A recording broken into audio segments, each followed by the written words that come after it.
সুপ্রিয় ভিউয়ার, আসসালামু আলাইকুম। আলোচনা করব বাচ্চাদের হাম নিয়ে। হাম কি, কিভাবে ছড়ায়, কী কারণে ছড়ায়, হামের লক্ষণ কি, হামের জটিলতা কি এবং হাম প্রতিরোধের উপায় কি। হাম কি? হাম হলো একটি ভাইরাসজনিত অতি সংক্রামক রোগ, যা মিজলেস ভাইরাসের কারণে হয়ে থাকে। হাম কিভাবে ছড়ায়?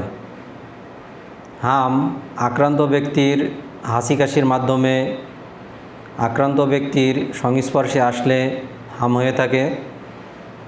এছাড়া আক্রান্ত ব্যক্তির ব্যবহৃত জিনিসপত্র সংস্পর্শে আসলে হাম হয়ে থাকে।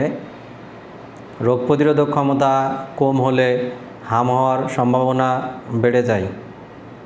হামের লক্ষণগুলো কি কি?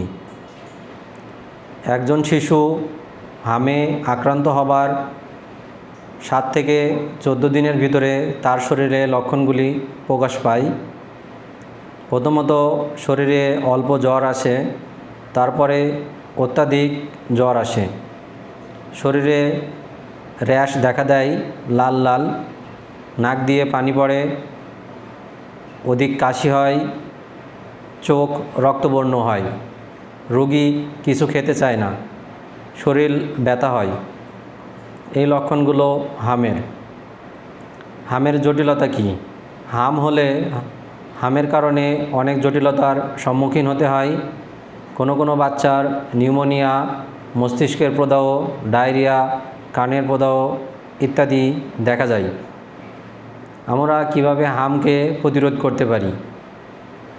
হাম প্রতিরোধ করার উপায় হলো জন্মের পর নির্দিষ্ট সময়ে হামের 2 ডোজ এমআর টিকা নেওয়া এবং আক্রান্ত ব্যক্তির সংস্পর্শ এড়িয়ে চলা। এই দুইভাবে আমরা হাম থেকে শিশুদেরকে রক্ষা করতে পারি। এইভাবে হামের চিকিৎসা পদ্ধতি নিয়েও পরবর্তী ভিডিওতে আলোচনা করব। আজ এ পর্যন্তই। ধন্যবাদ।